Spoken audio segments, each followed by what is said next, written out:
네, 스가랴 2장 말씀을 전하겠습니다. 스가랴 이 앞전 주에 우리가 첫 번째, 두 번째 환상에 대해 말씀을 드렸습니다. 그래서 성경에 나오는 환상, 또 비유 이런 말씀이 나올 때 우리가 해석해야 할 가장 기본적인 것은 배경을 알아야 됩니다. 그래서 요즘 큐티가 어느 정도 사람들에게 은혜를 끼칠지 모르겠지만 악영향도 많습니다. 배경 지식 없이 큐티를 했다가 혼자 황홀경에 빠질 때가 많습니다. 하나님은 전혀 그런 뜻으로 말씀하신 것이 아닌데 자의적인 해석을 해서 자기 멋대로 해석을 해 이렇게 내가 은혜 받았다 하는데 그건 성경에서 가르친 것하고 전혀 거리가 멉니다. 이런 환상 공부를 할 때는 반드시 왜 이 환상을 하나님께서 대언자를 통해 주셨을까? 특히 우리 침례교 성도들은 이스라엘과 교회를 구분할 줄 압니다. 이 스가랴 말씀은 교회에 주신 말씀이 아닙니다. 많은 주석가들이 장로교나 이런 이스라엘 대체 신학, 이스라엘이 교회다 가르치는 곳곳에서는 이걸 너무 무리하게 해석을 합니다. 여기 청장줄 환상이 나오면 교회를 재고 있다. 시온의 한가운데면 교회 한가운데 있다. 다른 민족들이 우리랑 같이 그래서 교회는 이방인과 연합체다. 이렇게 해석을 해버립니다. 이것은 전혀 성경하고 상관이 없는 자기 멋대로 해석이지 성경에 따른 해석이 아닙니다. 이스라엘 백성들은 교회를 모릅니다. 교회 존재도 모르고 예수님께서 우리를 위해 대신 속죄했다는 사실조차 모릅니다. 그런데 어떻게 교회가 나올 수가 있습니까? 그래서 오늘 스가랴 2장 말씀을 보시면 이건 당시 포로 귀환했던 이스라엘 상황을 보시고 하나님께서 위로의 환상을 주시는데 그러면 신약 성도들은 스가랴 말씀을 볼 필요가 없을까요? 아닙니다. 우리는 이를 통해 하나님의 성품을 배울 수 있습니다. 또 구약 성도를 다루시는 하나님의 손길이 지금 신약 성도를 다루는 하나님의 손길과 같습니다. 동일한 하나님이십니다. 그래서 이런 스가랴 2장 말씀을 통해 이스라엘 사랑하셨던 하나님, 이스라엘을 배반치 아니하시고 버리지 않으신 하나님, 하물며 이스라엘도 그렇게 사랑하시고 버리지 아니하셨는데 우리를 예수님의 핏값으로 사셨는데 어떻게 버릴 수가 있습니까? 그런 변치 않는 하나님의 사랑, 또 하나님의 언약의 성취에 대해 알 수가 있습니다. 왜 우리가 이스라엘과 교회를 구분해야 된다고 하면 이스라엘의 소망은 뭘까요? 부활과 휴거가 아닙니다. 이스라엘의 소망은 저 지금 가나안 땅에 1등 국가로서 세계의 유일 국가로서 하나님의 선민된 국가로서 우뚝 서는 것이 이스라엘의 소망입니다. 그러나 교회는 그런 소망이 없습니다. 교회가 무슨 예루살렘에 가가지고 교회를 만들어 우뚝 서겠습니까?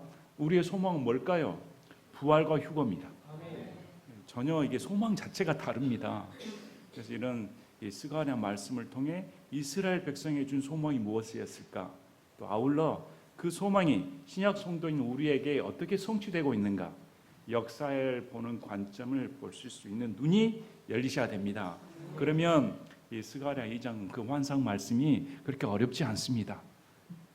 저도 공부하는 입장이고 저도 스가랴 말씀 얼마큼 배웠겠습니까? 이번에 이제 연구하면서 여러 주석서를 보고 강해서를 보고 여기저기 다 섭렵해서 보다 보니까 이런 뜻이구나. 저게 큰 유익이 되었습니다. 아마 여러분들에게도 지난번에 첫 번째 우리 말들의 환상, 뿔들의 환상을 통해 이런 맥락으로 하나님께서 스가랴 대언자를 통해 이스라엘 백성에게 이런 계시의 말씀을 주셨구나 조금이나마 이해가 되셨을 것입니다. 이 세 번째 환상도 첫 번째 환상과 두 번째 환상에 이어지는 맥락입니다. 전혀 별개의 것이 아니라 첫 번째 환상이 뭐였습니까? 하나님께서 은미와 나무 이스라엘 가운데 내가 함께하여 세계를 다스리고 있다. 너희 눈에는 보이지 않지만 그리고 내가 예루살렘을 버리지 않고 예루살렘을 택했다. 내가 예루살렘에 돌아와 있다. 걱정하지 말라. 또 너희 사방에 있는 너희를 괴롭혔던 네 뿔들을 내가 목수들을 예비하여 다 쳐내버리겠다. 그러니까 아무 염려하지 말라. 이런 맥락이었습니다. 그래서 그들의 심정을 이해하셔야 됩니다. 그들이 무슨 힘이 있겠습니까? 70년간이나 포로 생활하고 황폐한 자기 고향에 와 다시 성전을 짓고 삶의 터전을 마련하고자 하니 얼마나 막막했을까요? 무슨 자본이 있습니까?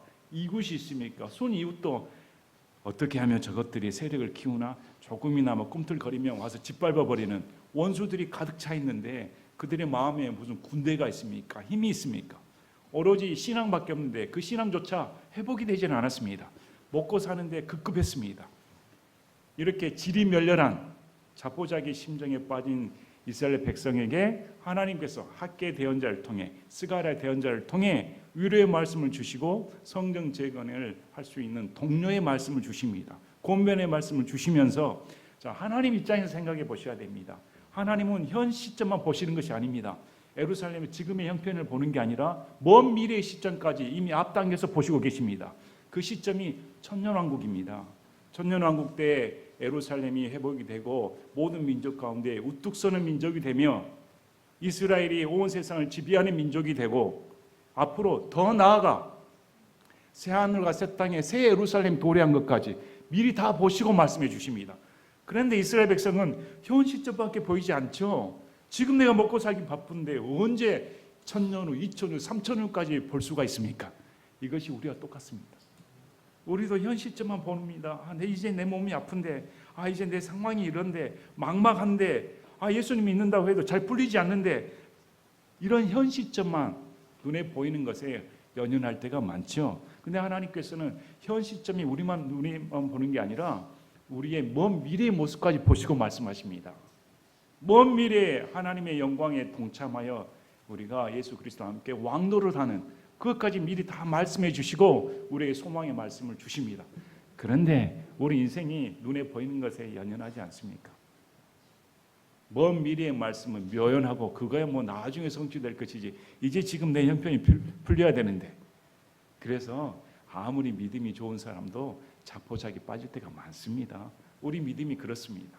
우리 믿음이 현 지금 시점에 달려있기 때문에 현 상황에 따라 좌지우지하기 때문에 이러면 현 상황이 풀리면 믿음이 우뚝 섰다가 하나님이 계신 것 같고 현 상황이 안 풀리면 하나님이 나를 버리신 것 같고 오락가락 하는 것이 당시 이스라엘 백성과 똑같은 그런 형편입니다. 그래서 오늘 스가랴 2장 말씀을 통해 이스라엘 버리지 아니하시고 이스라엘 소망을 주신 하나님이 내 하나님이시다. 이렇게 확실하게 믿음을 가지시는 여러분이 되시길 바랍니다. 자, 내 뿔들을 밀어버리신다고 하셨습니다. 그러니까 이스라엘 백성들이 그럼 지금 내 눈에 보이면 이 예루살렘이 도시 같지 않은데 번번한 성벽도 없고 성곽도 없고 건축물 되는 것도 없고 전혀 보이지 않는데 그래서 오늘 말씀을 주십니다. 이 예루살렘을 하나님께서 어떻게 축복하시는가? 너희 눈에 보이는 이 피폐한 황량한 그 예루살렘이 장차 어떻게 될 것인가? 이렇게 주시는 환상이 본문인데 좀 어렵습니다. 어려운 이유 중에 하나가 여기 등장인물이 누구인가? 등장인물이 또 나옵니다. 측량줄을 가진 남자, 천사 둘, 청년 이렇게 나옵니다. 제가 주석서를 보니까 여기 주석서를 여러 주석들이 다 의견이 제각각입니다. 이 측량줄을 가진 사람이 예수님이다 아니다. 또 이 나오는 청년이 스가랴다 아니다. 또 이 천사가 천사다 예수님이다. 여러 의견이 많습니다. 그래서 여러분 여기 청년이 누구이고 이 측량줄을 가진 사람이 누구이고 천사가 누구인가 물론 관심을 가질 수가 있는데 의견이 제각각이기 때문에 여기 주 내용은 뭘까요? 누가 중요한 게 아니라 메시지가 중요합니다. 누구를 통해서 하나님께서 누굴 통해서 간에 누군지 간에 모른다 하더라도 예루살렘을 하나님이 이렇게 축복하시는구나. 이것이 주 요점입니다. 최대한 문맥에 가깝게 제가 말씀을 드릴 텐데 말씀드린 것처럼 여기에는 여러 견해가 있기 때문에 꼭 제 견해가 맞습니다. 이렇게 주장할 수가 없습니다. 성경에 이 사람이 누구다 하고 꼭 집어서 말씀하고 계시지 않기 때문에 그래서 문맥에 맞게 제가 해석해 드릴 테니까 여러분도 잘 따라가서 한번 보시길 바랍니다. 자, 세 번째 환상이 측량줄 환상입니다. 내가 다시 눈을 들어보니 한 남자가 자기 손에 측량줄을 가진 것이 보이기에 측량줄은 뭡니까? 건축할 때 먹줄, 이렇게 길이, 너비, 높이를 재는 이렇게 설계 도면 만드는 것처럼 이런 측량줄입니다. 자, 그래서 당신은 어디로 가느냐 이렇게 여기 지금 킹제임스 음정의 성경은 반말로 적어져 있죠. 당신은 어디로 가느냐. 근데 이제 측량줄을 가진 사람을 예수님이라고 주장하는 부류에서는 이거 좀 상스럽지 않은가.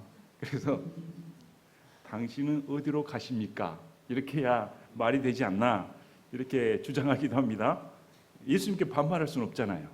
그래서 이제 측량줄을 가진 사람이 예수님이다 이렇게 주장하는 경우가 있습니다. 왜냐하면 예수님이 예루살렘을 회복시키는 분이시기 때문에 측량해서 회복시키는 분이다 이렇게 주장하는 부류가 있습니다. 저는 아니라고 봅니다. 그걸 설명을 드리겠습니다. 자, 예루살렘을 측량하여 그곳의 너비와 길이가 얼마나 되는지 알아보려고 가노라. 그래서 이 측량줄을 가진 사람이 지금 예루살렘을 회복시키기 위해 황폐하지 않습니까? 다시 예루살렘을 재건하기 위해 어느 정도 길이 너비가 될까 이렇게 재러 갑니다 이렇게 말을 합니다. 이걸 지금 스가랴 대언자가 보고 말을 했습니다. 이 남자한테. 근데 3절에 또 보라 나와 말하던 천사가 나가니 이제까지 첫 번째, 두 번째 환상에서 자기와 대화하던 천사가 있었습니다. 근데 그 천사가 나가니까 다른 천사가 나와 말하던 천사를 맞으러 나갔습니다. 그러니까 자, 나와 말하던 천사가 나갔습니다. 나갔더니 다른 천사가 오면서 나와 말하던 천사에게 만나 이렇게 말을 합니다. 그에게 이르되 달려가서 이 청년에게 말하여 이르기를 예루살렘 안에 사람과 가축이 많으므로 성벽 없는 골같이 거기에 사람이 거주하리라 하라. 자, 이게 좀 이해가 되십니까? 상황이? 이 청년이 누구일까요? 이 청년에는 두 가지 견해가 있습니다. 이 청년은 지금 앞에 측량줄을 가진 남자이다 이렇게 보는 견해가 있고, 두 번째 스가랴다 이렇게 보는 경우가 있습니다. 이 다른 천사가 와서 지금 나와 말하는 천사에게 측량줄을 가진 남자에게 가서 말을 해라 이게 있고, 스가랴에게 말을 해라. 여러분 누구라고 생각합니까? 저는 측량줄을 가진 남자로 생각합니다. 이 견해는 두 가지가 있어요. 왜 그러냐면, 자, 이 지금 측량줄을 가진 남자가 재러 갑니다. 재러 갔더니 다른 천사가 와가지고 지금 청년한테 가서 잴 필요가 없다. 이 예루살렘 안에 사람과 가축이 많으므로 성벽 없는 골같이 된다. 그러니까 성벽이 없으니까 잴 필요가 없다는 것입니다. 이해가 되십니까? 그럼 이 청년은 누가 될까요? 측량줄을 가진 남자가 됩니다. 측량줄을 가진 남자가 재러 가니까 천사한테 말해서 지금 재러 가는 남자한테 달려가 멈추라고 해라. 잴 필요 없다. 왜? 성벽이 없는 거울같이 되니까. 그럼 이해가 되시죠? 근데 지금 보니까 예루살렘에 사람이 없습니다. 돌아온 인구가 없습니다. 고작에 5만 명이 왔는데 뭐 어떻게 짓습니까? 그런데 하나님께서 주신 말씀이, 와, 거기에 사람과 가축이 많으니까 성벽으로는 가둘 수가 없어. 이렇게 많아. 그러니까 잴 필요 없다 이렇게 말씀한 겁니다. 그러면 이 다른 천사가 누굴까요? 다른 천사가 누굴까요? 예수님입니다. 왜 그러냐면 뒤에 구절을 보면 이 보통 존재가 아닙니다. 그분께서 너희를 노력한 민족들에게 나를 보내셨나니 너희에게 손을 댄 자는 그분의 눈동자에 손을 댔다. 그러니까 하나님께서 이 다른 천사를 보냈다. 이 천사가 누구인가? 보라, 내가 그들 위에 내 손을 흔들리니 그들이 자기 종들에게 노량물이 될 것이요. 그러면 이 다른 천사는 누구입니까? 예수님입니다. 하나님이신 그분이 모든 민족들을, 이스라엘 대적하는 민족들을 파멸시키는 그런 존재이다 이렇게 말씀합니다. 그러면 이걸 다시 해석을 하면, 나와 말하던 천사가 나가니까 다른 천사 예수님이 오셔서 측량줄을 재러 가는 청년에게 잴 필요 없다. 이건 성벽이 없는 골같이 많은 가축들과 많은 사람들이 거주하는 곳이 된다. 이렇게 주로 이렇게 해석을 합니다. 조금이나마 도움이 되셨습니까? 자, 그래서 자 5절 보시기 바랍니다. 내가 사방에서 그녀를 위한 불성벽이 되며 자, 왜 이 말씀이 나왔을까요? 당시 예루살렘에 거하는 이 시민들 보시기 바랍니다. 성벽이 없으면 적이 쉽게 침략합니다. 성벽이 있어야 보호를 받습니다. 그래서 옛날 사람들은 그랬다 하대요. 성벽이 있는 곳에 사는 것이 로망이었다고 합니다. 마치 우리가 서울 가서 사는 것이 로망인 것처럼 성벽 안에 사는 사람은 안전을 보장받으니까. 근데 성벽이 없다는 건 경계가 무너진 것입니다. 적이 어떻게 쉽게 쳐들어올지 모릅니다. 얼마나 불안했을까요? 그들이 또 다시 성전을 재건한다 하면 저 사마리아 족속들 또 이방 민족들이 와, 성벽도 없는 저것들이 다시 재건한다 하고 노략질하러 올 텐데 얼마나 두려웠겠습니까? 그래서 하나님께서 이런 말씀을 주십니다. 성벽 필요 없다. 아무 염려하지 마. 내가 네 성벽이 돼주겠다. 그것도 불성벽이 돼주겠다. 그리고 그녀 한가운데서, 예루살렘입니다. 예루살렘 한가운데서 영광이 되겠다. 주가 말하노라. 아멘. 자, 우리 불성벽이 되어주시겠다 하는데 이 말씀은 열왕기 왕하 6장 8절부터 나오는 말씀 중에 은혜가 되는 말씀이 있습니다. 시리아 왕이 예루살렘을 침략하려고 하니까 이스라엘입니다. 예루살렘에 이스라엘을 침략하려고 하니까 거기에 엘리사가 있었습니다.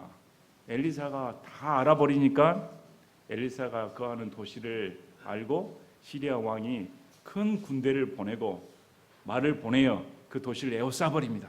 그랬더니 엘리사의 종이 아이고 이제 죽게 되었다.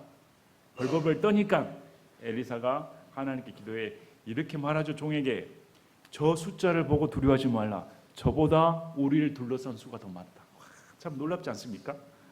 눈에 보이는 군대들과 말들이 도시를 에워싸 자기를 죽이려고 하는데 전혀 걱정하지 마. 눈에 보이지 않는 존재가 더 많다. 그래서 열왕기 왕하 6장 17절에 엘리사가 기도하여 이르되 주여 원하건대 그의 눈을 여사 종의 눈을 여사 그가 보게 하옵소서 하니 주께서 그 청년의 눈을 여심으로 그가 보니 보라 불말들과 불병거들이 엘리사를 둘러싼 채 산에 가득하더라. 엘리사는 얼마나 좋습니까? 눈에 보이는 게 아니라 눈에 보이지 않는 영적인 존재를 보고 있으니 눈에 보이는 존재가 아무리 위협한들 두려움을 느꼈겠습니까? 저도 여러분이 그런 신앙 하셨으면 좋겠습니다. 눈에 보이는 존재를 두려워할 게 아니라 눈에 보이지 아니하는 천사들이 있습니다. 우리들을 보호하는 하나님의 손길이 있습니다. 그러면 아무리 병마가 찾아온들, 아무리 고통이 찾아온들, 아무리 가난이 찾아온들, 아무리 핍박이 찾아온들 전혀 두려워할 필요 없다. 그래서 여러분의 눈이 열려 하나님께서 우리를 진치고 계신다는 영적인 전투 과정에 하나님 우리를 보호하고 계신다는 그런 눈이 열리셨으면 좋겠습니다. 눈에 보이는 벽보다 성벽보다 눈에 보이지 않는 하나님의 불성벽이 있으니까 절대 두려워하지 말라. 그래도 우리가 두려워하죠. 눈에 보이는 벽을 의지할 때가 많으니까. 그래서 이제 이렇게 하나님께서 예루살렘에 거하는 피페렘 이런 두려움에 떠는 백성들에게 큰 위로의 말씀을 주시는 것입니다. 그래서 내가 그 영광이 되줄 테니까 자 호호 나오라 북쪽 땅을 떠나 피할지어다. 주가 말하노라 내가 너희를 하늘에 네 바람같이 널리 흩어지게 하였느니라. 주가 말하노라 오 바벨론의 딸과 함께 거하는 시온아 너 자신을 구출할지어다.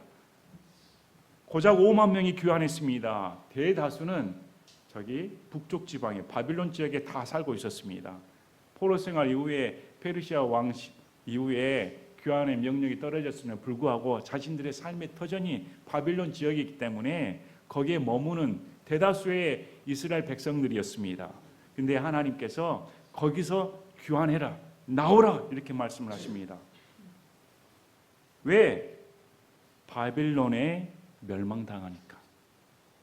너희가 지금 믿고 의지하는 바빌론이 강대국이고 페르시아 광대국이고 전혀 멸망당할 것 같지 않게 보이고 그곳에 있으면 안전하고 저 고향 땅 예루살렘은 거기 있으면 성벽도 없고 군사도 없고 힘도 없고 능력도 없으니까 거기 가면 그냥 노략질 당하고 또다시 강대국에 위협받을까 봐 삶의 터전이 피폐할까 봐 두려워 떠는데 하나님께서는 오히려 바벨론이 멸망당하니까 나오라 이렇게 말씀을 하십니다. 이 말씀은 우리 요한계시록에도 나옵니다. 요한계시록 18장 2절부터 5절까지 보시면 음녀 바벨론 체제가 나옵니다. 그래서 바벨론 하면 우상 숭배의 중심 거점으로 여기시면 됩니다. 우리 계시록의 18장 2절을 보면 그가 우렁찬 음성으로 힘차게 외치리되 저 큰 바빌론이 무너졌도다 무너졌도다. 그녀가 마귀들의 거처가 되고 모든 더러운 영의 요새가 되며 모든 부정하고 미움받는 새의 집이 되었도다. 이는 모든 민족들이 그녀의 음행으로 인한 진노의 포도즙을 마셨고 땅의 왕들이 그녀와 음행하였으며 땅의 상인들도 그녀의 넘치는 사치로 말미암아 부유하게 되었기 때문이라 하더라. 내가 들으니 하늘로부터 다른 음성이 나서 이르되 내 백성아 너희는 그녀에게서 나와 그녀의 죄들에 참여하는 자가 되지 말고 그녀가 받을 재앙들을 받지 말라. 이는 그녀의 죄들이 하늘에 닿았고 하나님께서 그녀의 불법들을 기억하셨기 때문이라. 7년 환난 때 바벨론 음녀 체계에 들어간 사람들에게 나오라 이렇게 말씀을 합니다. 우리가 아는 것처럼 여기서 요한계시록의 18장 2절에 나오는 바벨론은 어딜 가리킵니까? 천주교입니다. 종교 체제를 갖추면서 상품 취급을 하고 정치를 같이 하는, 현 시점에서 볼 때는 천주교밖에 없습니다. 그런 음녀 체계에서 나오라, 함께 멸망당한다. 우리가 보기에는 전혀 멸망당할 것 같지 않고 전혀 거짓 체계입니다. 하나님을 섬긴다는데 온통 우상 숭배입니다. 10계명 중에 2계명까지 없애버리는, 우상 숭배하지 말라고 했는데 우상 숭배를 하며 신상을 만든 자는 죽이라고 말했습니다. 다 무시해버리는 그런 음녀 바벨론 체제에서 빨리 빠져나와라, 함께 멸망당하기 전에. 이 말씀도 동일합니다. 바벨론 체계에서, 그 우상 숭배의 국가에서 빨리 나와라. 그리고 예루살렘으로 돌아가 거기서 성전을 구축하고 성전 예배를 회복해라. 이렇게 하나님께서 말씀하십니다. 우리 인생도 그렇습니다. 우리 인생도 예수님께 돌아와야 됩니다. 아무리 다른 체제가 좋게 보이고 삶의 터전을 안정하게 해주고 돈을 줄 것 같고 물질을 보장하며 우리의 삶을 평안하게 해줄 것 같은데, 예수님 믿는 것은 고통당하고 좁은 길이고 오히려 더 피폐한 것 같고 정신적인 스트레스를 더 받는 것 같고 삶이 힘들 것 같은데, 하나님께서는 심판받지 않으려면 예수님 믿어야 된다.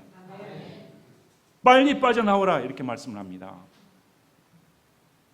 자, 군대들의 주가 이같이 말하노라. 그 영광 이후에 그분께서 너희를 노력한 민족들에게 나를 보내셨나니 너에게 손을 대는 자는 그분의 눈동자에 손을 대느니라.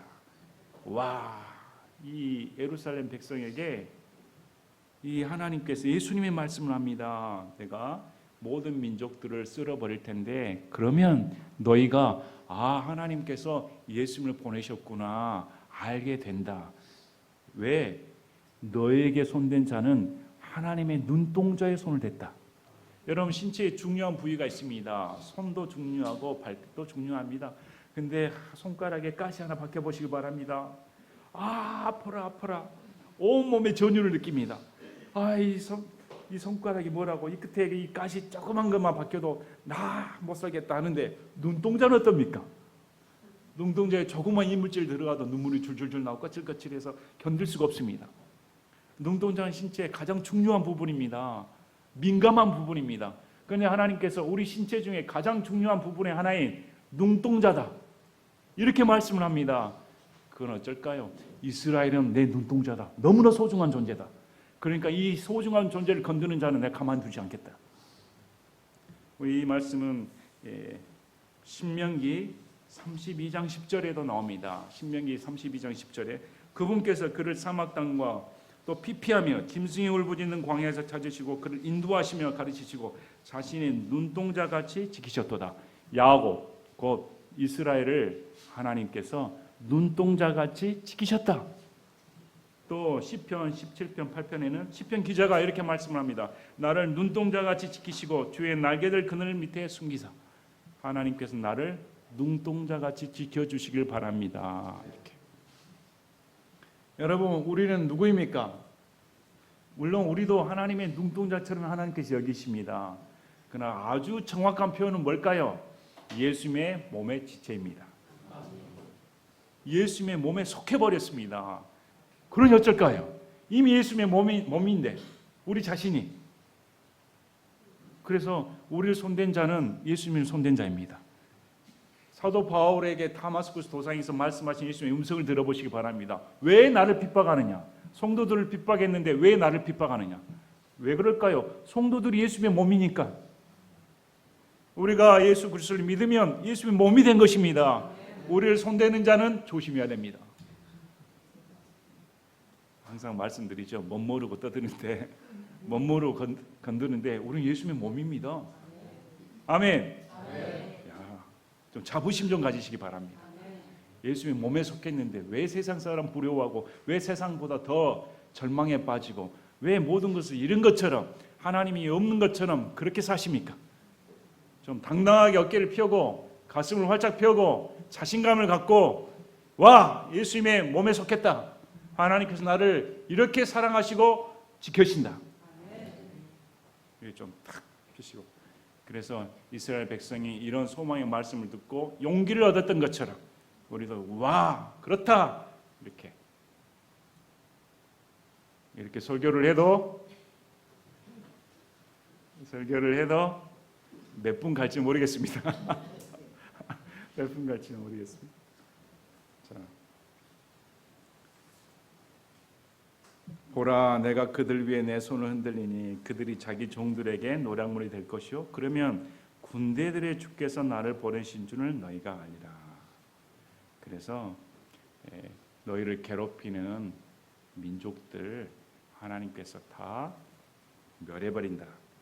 그리고 그들은 노략물이 된다. 그러면 너희들이 진짜 예수님이 하나님의 아들이시고 우리의 메시아입니다. 이렇게 고백하는 날이 옵니다. 언제입니까? 예수님 재림 7년 환난 끝에 예수님께서 저 예루살렘의 동쪽 올리브산에 그 발이 그대로 너희 본대로 내가 오겠다. 사도행전 1장에 말씀하신 것처럼 그대로 내려오십니다. 내려오셔서 예루살렘으로 입성하셔서 1000년 동안 다스리는 그런 천년 왕국이 펼쳐진다고 성경은 말씀을 합니다. 그러면 와 예수님이 진짜 하나님이시구나. 그래서 이 스가랴서 말씀을 볼 때는 하나님께서 이 당시 상황만 보시는 것이 아니라 앞으로 펼쳐질 메시아 왕국까지 다 보시고 말씀을 하십니다. 그래서 현재 우리에게 현재 모습에 연연하지 마시길 바랍니다. 우리에게 소망은 뭡니까? 데살로니가전서 4장 16절에서 18절입니다. 데살로니가전서 4장 16절 18절 주께서 호령과 천사장의 음성과 하나님의 나팔 소리와 함께 친히 하늘로부터 내려오시리니 그리스도 안에서 죽은 자들이 먼저 일어나고 그 뒤에 살아서 남아있는 우리가 그들과 함께 구름들 속으로 채워 올라가 공중에서 주를 만나리라. 그리하여 우리가 항상 주와 함께 있으리라. 그러므로 이 말씀들로 서로 위로하라. 이스라엘의 회복을 통해 예루살렘 백성들이 위로를 받은 것처럼 사도 바울은 데살로니가전서 4장 말씀을 통해 부활과 휴거 말씀을 통해 당시 데살로니가 성도들 예수님 믿으면 순교당할 수도 있습니다. 로마 황제가 우리 신입니다. 이렇게 고백하는 그 시대에 아닙니다. 우리는 예수님이 우리의 하나님입니다. 이렇게 고백하면 잘못하면 잡혀가 죽습니다. 이런 상황에 너희 위로의 말씀 뭘까요? 공중에서 주님이 오시면 우리가 만난다. 여러분의 소망은 무엇입니까? 우리가 위로받을 말씀은 무엇일까요? 물론 우리에게 위로해 주실 말씀은 여러 가지가 있습니다. 이번에 시험 할 거야. 이번에 병 고침 받을 거야. 이번에 재산 늘 거야. 이번에 자식 낳을 거야. 이번에 삶이 풀릴 거야. 다 잘 될 거야. 다 위로의 말씀 줄 수 있습니다. 그러나 궁극적인 예수님 믿는 사람에 대한 소망은 뭘까요? 부활과 휴거입니다. 이 땅이 아닙니다. 우리는 이 땅에 어울리질 않습니다. 이 땅에 남아있는 사람들이 아닙니다. 때가 되면 이 땅을 떠나야 됩니다. 공중에서 주를 배운다. 얼마나 멋진 영광입니까? 자, 그래서 10절에 오 시온에 따라 노래하며 기뻐하라. 보라 내가 와서 내 한가운데 거하리라. 주가 말하노라. 시온의 딸 예루살렘에 거하는 백성들은 날마다 불평했을지 모르겠습니다. 고난에 따라서 땀찍찍 그러고, 야, 언제 성전 재건하냐, 언제 먹고 사냐, 오늘 또 풀밖에 없네, 언제 먹을 것이 있대, 고기라도 먹어봤으면. 날마다 불평, 불만, 원망, 기쁨이 어디가 있습니까? 근데 하나님께서 기뻐해라 이렇게 말씀합니다. 왜? 내가 네 가운데 거하니까. 그래서 우리의 기쁨의 근원이 뭘까요? 당시 이스라엘 백성들의 기쁨의 근원이 뭘까요? 물 새는 웅덩이가 아닙니다. 물 빠진 웅덩이가 아닙니다. 예수님 자체가 돼야 됩니다. 우리 기쁨의 근원이 예수님 자체가 돼야 됩니다. 예수님 믿자마자 어떤 일이 벌어집니까? 성령 하나님이 우리 안에 거하십니다. 예수님의 영이신, 아들의 영이신 성령님이 내 안에 거하셔서 날 떠나지 않으십니다. 내 안에 거하여 영원히 함께 하십니다. 그래서 예수님 믿는 순간 천국에 사는 것입니다. 그러면 우리가 늘 기뻐해야 되지 않습니까? 여러분, 오늘 거울 보시면서 인상 쓰시는 분들, 옆 사람 보시길 바랍니다. 옆 사람 보시면서 난 인상 쓰고 있다. 과연 그 가운데 예수님이 계시는가? 찬양을 하는데 날마다 서러워. 찬양을 하는데 날마다 나 같은 인생 없어. 날마다 비참해. 기뻐하시길 바랍니다. 그래서 하나님께서 시온에 내가 함께하니까 기뻐해라. 자, 그날에 많은 민족들이 주와 연합하여 내 백성이 될 것이요 내가 내 한가운데 거하리니 그러면 군대들의 주께서 나를 내게 보내신 줄을 내가 알리라. 자, 이스라엘 민족은 패배의식에 잡혔습니다. 건뜻하면 이리 두드러맞고 저리 두드러맞고 이리 끌려고 저리 끌려고 남의 눈치 보기 쉬웠습니다. 그런데 너가 1등 민족이 되고 다른 민족들이 너랑 연합하여 나를 섬기게 된다. 이렇게 말씀을 하십니다. 그게 천년왕국입니다. 천년왕국 때 예루살렘으로 다른 민족들이 와 예배를 드리러 옵니다. 이렇게 회복되는 역사가 일어난다. 또 요한계시록 21장을 보면 새 예루살렘에 대해 나옵니다. 새 예루살렘이 되면 구원받은 모든 민족들이 그 도시에 거하게 됩니다. 그 도시를 다니게 됩니다. 거기에는 성막이 존재하지 않습니다. 광채가 존재하지 않습니다. 어린 양 자체가 성전이시기 때문에, 어린 양 자체가 빛이 되시기 때문에 영원히 함께 하시는 새 예루살렘이 우리에게 도달한다. 먼 미래까지 지금 말씀을 하십니다. 그래서 12절에 주께서 그 거룩한 땅에서 자신의 목 유다를 상속하시고 다시 예루살렘을 택하시리라. 자신의 목 유다를 상속하십니다. 하나님께서 상속하신다니 무슨 말입니까? 진짜 문자 그대로 저 이스라엘 땅을 예수님이 다스리신다. 진짜로. 그래서 예루살렘을 내가 택한다. 이렇게 말씀합니다. 절대 저 이스라엘, 하마스, 헤즈볼라, 이란, 소련, 중국 아무리 날뛰어 잡으려고 해도 안 됩니다. 하나님의 눈동자를 건드기 때문에 그런 나라들은 다 패망합니다. 오 모든 육체야 주 앞에서 잠잠히 있을지어다. 그분께서 자신의 거룩한 거처에서 일어나셨느니라 하니라. 이 하나님께서 자 너희들 잠잠히 있어. 내가 이제 일하러 나갈 테니까. 일어나셨다. 이미 행동을 개시하셨다. 그러니까 잠잠히만 있어. 요동하지 마. 들쑥날쑥 이 민족이 우리 괴롭히네, 뭐가 없네, 이게 부족하네 이런 말 하지 마. 하나님께서 직접 행동하신다.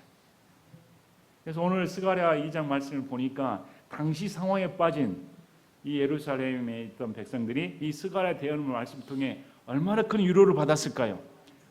당장 눈에 보이는 현실만 보면 아무락이 짝이 없는데 하나님께서는 그냥 찰나란 미래를 펼쳐주시니 이게 언제 벌어질까? 묘연하지 않습니까? 그래서 우리 신앙이 그렇습니다. 신앙은 보는 것으로 가는 것이 아닙니다. 보이지 않는 것을 믿는 것이 신앙입니다. 아직 우리에게 부활과 휴거가 없습니다. 아직 우리 눈에 천국이 보이질 않습니다. 아직 우리 눈에 예수님의 영광을 본 적이 없습니다. 그럼에도 하나님 말씀이 진실하시고 이 대언의 말씀이 하나님 말씀이기 때문에 그대로 믿는 것입니다. 그리고 그것은 반드시 성취됩니다. 반드시 이루어집니다.